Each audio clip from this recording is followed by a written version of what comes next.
సర్వోన్నతుడు, సర్వశక్తిమంతుడు, సర్వాధికారి, నిరంతరము ఏకరీతిగా ఉన్న మహాఘనుడైన ప్రభు నామమున మీకు వందనాలు. పరిశుద్ధుడైన దేవుడు మనల్ని అందరినీ ఆశీర్వదించి దీవించునుగాక. Only only the God, living God, సజీవుడైన దేవుడు, సర్వలోకాధిపతి అయిన దేవుడు, ఆయన దీవెనలు పరసంబంధమైన దీవెనలు అన్న విషయాన్ని నేను మీకు జ్ఞాపకం చేస్తూ ఉంటున్నాను. ఈ దినం ఏ దీవెనలు కావాలని ఆశిస్తా ఉన్నావు? ఈ లోక సంబంధమైన దీవెనలు కావాలని ఆశిస్తున్నావా? పరసంబంధమైన దీవెనలు కావాలని ఆశిస్తా ఉన్నారా? ఈ లోక సంబంధమైన దీవెనలు కొద్ది కాలమే ఉంటాయి, అవి గతించేవిగా ఉంటున్నాయి. పరసంబంధమైన దీవెనలు నిరంతరము ఉండే దీవెనలు అన్న విషయాన్ని నేను మీకు జ్ఞాపకం చేస్తూ ఉంటున్నాను. ఈ క్లుప్త సందేశం ద్వారా ఇది మరి ఒక టైటిల్ మీ మధ్యకు నేను తీసుకొని వస్తూ ఉంటున్నాను. బైబిల్లో అది లిఖితం చేయబడి ఉంటా ఉంది. నిర్గమకాండంలో మాట ఉంటుంది, స్తంభము అన్న మాట మనకు కనిపిస్తూ ఉంటుంది. భూమి మీద అనేక రకములైన స్తంభాలు ఉంటాయి. ఇంగ్లీష్లో పిల్లర్స్ అంటా ఉంటారు. సిమెంట్ పిల్లర్స్ ఉంటాయి, ఐరన్ పిల్లర్స్ ఉంటాయి, వుడెన్ పిల్లర్స్ ఉంటాయి. దేనికి ఆ సమయంలో ఆ పిల్లర్స్ ను వాటిని వాడుతూ ఉంటారు. అవసరతను బట్టి ఆ పిల్లర్స్ వాడుతూ ఉంటారు. ఆ తర్వాత కొన్నిసార్లు ఆ యొక్క స్తంభాలు వారు మరి తీసివేసి వేరే స్తంభాలు కూడా పెడతా ఉంటారు, మార్చి వేస్తూ ఉంటారు. ఇదో నేను స్తంభాలను గురించి నేను మాట్లాడటం లేదు, కానీ బైబిల్లో స్తంభాలను గురించి 2 స్తంభాలను గురించి లిఖితం చేయబడినట్లు వాక్యంలో మనం చూస్తూ ఉంటున్నాం. ఒకటేమో మేఘ స్తంభము అనేది, ఇంకోటేమో అగ్ని స్తంభము అని 2 మాటలు మనకు కనిపిస్తూ ఉంటున్నాయి. వేల సంవత్సరాల క్రితం ఇశ్రాయేలు ప్రజలు వారు ఐగుప్తులో ఉన్నప్పుడు ఆ జనం ఎంతగానో పెరిగిపోయింది. ఆ తర్వాత మరి అక్కడ ఫరో రాజు, వీరు ఒకవేళ ఇంత జనం పెరిగిపోయింది, వారు మనకంటే ఎక్కువ జనం అయిపోయారని వారికి వెట్టి పనులు చేయించడం మొదలు పెట్టారు. ఆ వెట్టి పనులు చేయించినప్పుడు వారికి ఎన్నో కష్టాలు ఎదురవుతా ఉన్నప్పుడు వారు దేవునికి మొరపెట్టారు. దేవునికి వారు మొరపెట్టినప్పుడు దేవుడు వారి మొర ఆలకించిన అద్భుతమైన మాట 2వ అధ్యాయంలో ఆ మాటలు కనిపిస్తూ ఉంటున్నాయి. నిర్గమకాండం, ఇవి బైబిల్లో పాత నిబంధనలో. ఒకవేళ మీకు ఎక్కడైనా బైబిల్ ఉంటే మీ దగ్గర లేకపోతే వెళ్ళి ఇక్కడ చర్చ్లు అడగండి, తప్పకుండా ఉంటాయి. క్రిస్టియన్ బుక్ హౌసెస్ ఉంటాయి, వాటిలో కూడా ఈ బైబిల్స్ దొరుకుతూ ఉంటాయి. ఈ యొక్క 2వ అధ్యాయం నిర్గమకాండం 23వ వచనంలో, అలాగున అనేక దినముల జరిగిన మీదట ఐగుప్తు రాజు చనిపోయాను, ఇశ్రాయేలీలు తాము చేయుచున్న వెట్టి పనులను బట్టి నిట్టూర్పులు విడుచుచు మొరపెట్టుచుండగా తమ వెట్టి పన్నులను బట్టి వారు పెట్టిన మొర దేవుని వద్దకు చేరెను. నేను వినగలిగిన దేవుని గురించిన విషయాలు మీకు తెలియజేస్తా ఉంటున్నాను. పరమందుంటున్న దేవుడు మన మొరను ఆలకించే దేవుడు అన్న మాట మనకు కనిపిస్తా ఉంటుంది. ఆయన మన మొరను ఆలకించే దేవుడు, మనకు జవాబిచ్చే దేవుడిగా ఉంటున్నాడు. ఆనాడు ఇశ్రాయేలు ప్రజలు మోర్ దాన్ 6 lakhs పీపుల్, వారందరూ ఎప్పుడైతే దేవునికి మొరపెట్టారు, 400 సంవత్సరాలు మొరపెట్టారట, ఆయన వారి మొరను ఆలకించాడు. వారి మొరను ఆలకించి వారికి చేస్తానన్న సహకారం చేయడానికి ప్రభు సిద్ధపడినట్లు మనము చూస్తూ ఉంటున్నాను. దేవుడు ఇశ్రాయేలీలను చూచెను, దేవుడు వారి యందు లక్ష్యం ఉంచెను. దేవుడు వారిని చూచాడు. ఆయన చూచే కన్నులు కలిగిన దేవుడిగా ఉంటా ఉన్నాడు. ఒకవేళ మీరు కీర్తన గ్రంథంలో మనం చూస్తే 34వ కీర్తనలో లేదా 33వ కీర్తనలో కూడా మాట కనిపిస్తా ఉంటుంది. 34వ కీర్తనలో కూడా ఆయన నేత్రాలంట ఎల్లప్పుడూ మన వైపే ఉంటాయంట. ఆయన చెవులట మన మొరకలకు ఆలకించి ఉంటాయని దేవుని వాక్యం సెలవిస్తా ఉంటుంది. His eyes will be looking unto us and his ears will be attentive for our cry.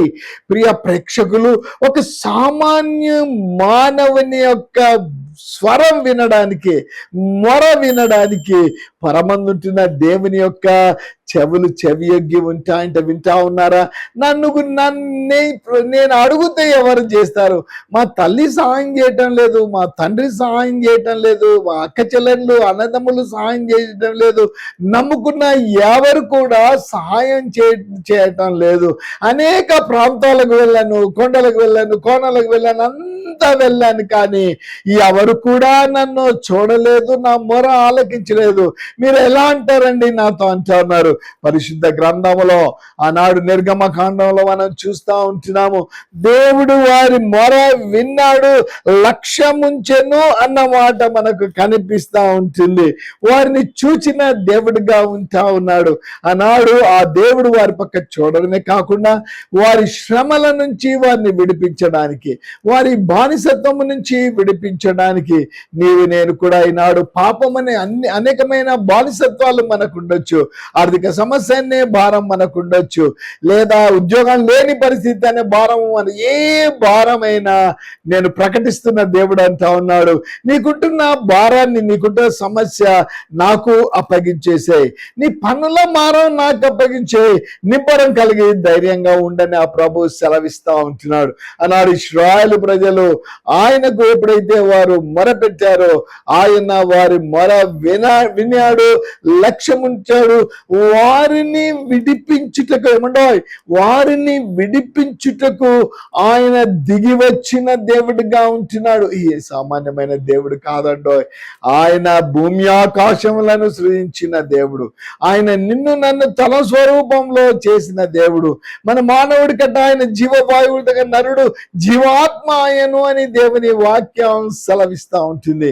నేను సామాన్య వ్యక్తిని గురించి నేను చెప్పటం లేదండి, చూచే దేవుని గురించి చెప్తా ఉన్నాను, వినే దేవుని గురించి చెప్తా ఉన్నాను, సహాయం చేసే దేవుని గురించి చెప్తా ఉన్నాను, మన శ్రమలలో పాలుభాగస్తులు అంటే దేవుని గురించిన విషయాలు చెప్తా.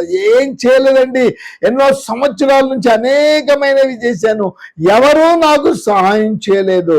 దీపాలు ఎవరు సహాయం చేయలేదేమో, ఈయన గురించి నాకు 2-3 విషయాలు నేను చెప్పాను.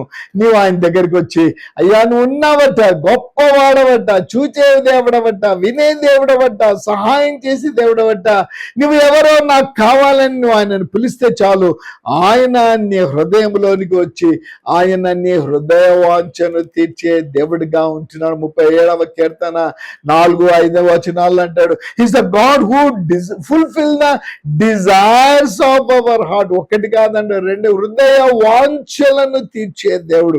ఏ పరిస్థితిలో నువ్వు ఉన్నావో నాకు తెలియదు, నిరుత్సాహపరిచిత, కురికిపోయిన పరిస్థితి, ఓడిపోయిన పరిస్థితి నాకైతే తెలియదు, కానీ నేను ప్రకటిస్తున్న దేవుడు సూటిగా నీతో అంటున్నాడు, నీకు సహాయకర్తను నేనే అని ఆ ప్రభు పలికిన మాటలు మనకు కనిపిస్తా ఉన్నాయి.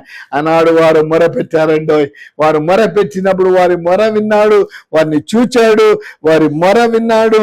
అంతేకాకుండా ఆయన పలికిన మాట, నాకు మొరపెట్టుము నేను నీకు ఉత్తరం ఇస్తానని. 33వ ఇర్మియా గ్రంథం 3వ వచనం, నాకు మొరపెట్టు, ఎవరి దగ్గరికి వెళ్ళాల్సిన అవసరం లేదు, సూటిగా నువ్వు నాకే మొరపెట్టు అయ్యా అని పిలిచే ఆయన వినే దేవుడిగా ఉంటా ఉన్నాడు.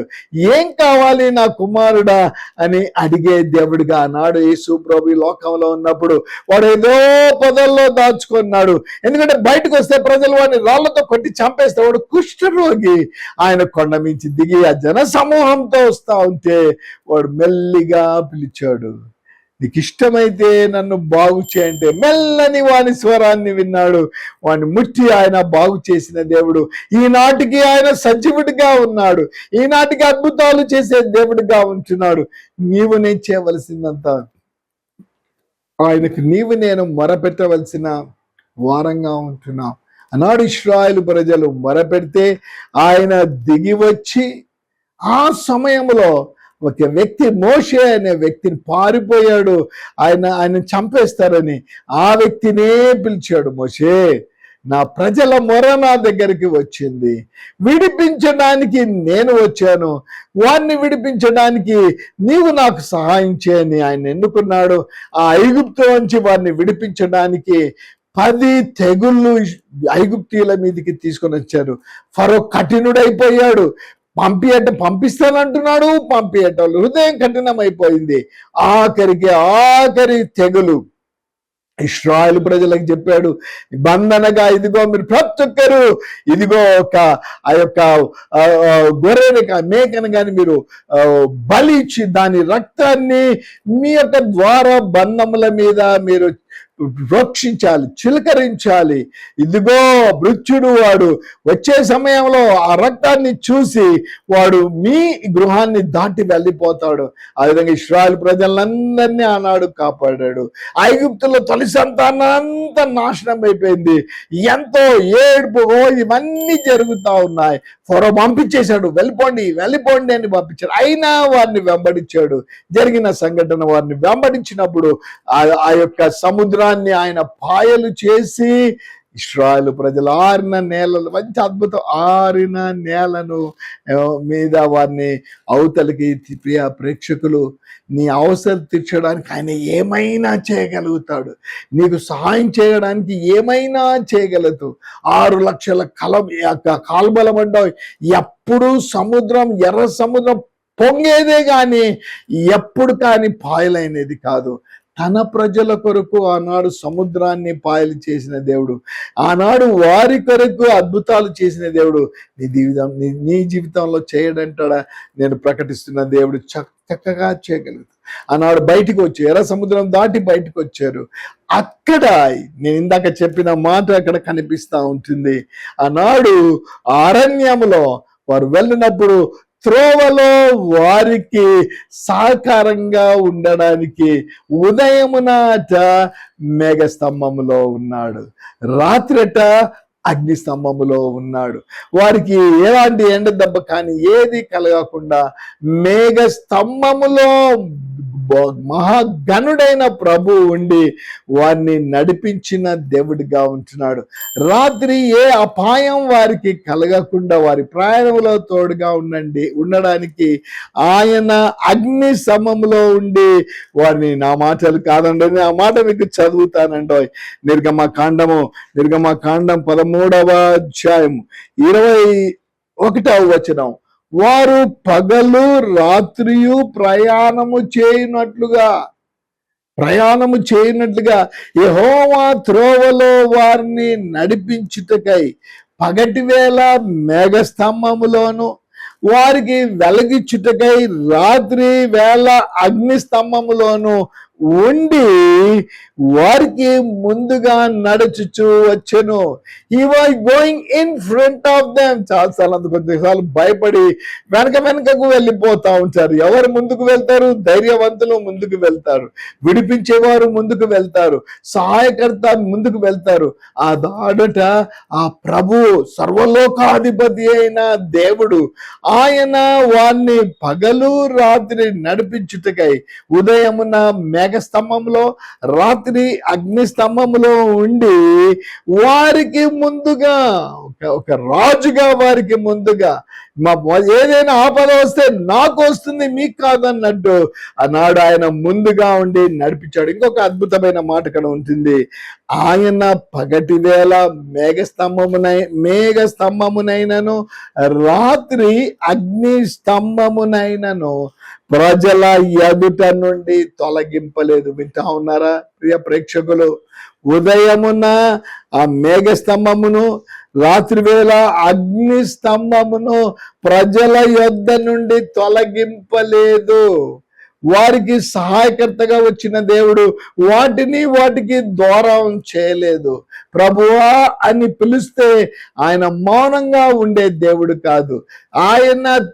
ఆయన తన ప్రేమను చూపించకుండా ఉండే దేవుడు కాదు. ఆయన తన ప్రేమను చూపించే దేవుడుగా ఉన్నాడు.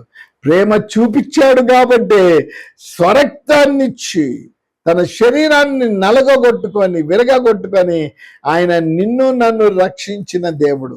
ఆనాడు ఇశ్రాయేలు ప్రజలకు అనేక సంవత్సరాలు వారికి మేఘస్తంభములో ఉండి ఉదయమున, అగ్నిస్తంభంలో ఉండి రాత్రి కాలమున దాన్ని తొలగించకుండా ఆయన ముందర నడుస్తూ నడిపించిన దేవుడు.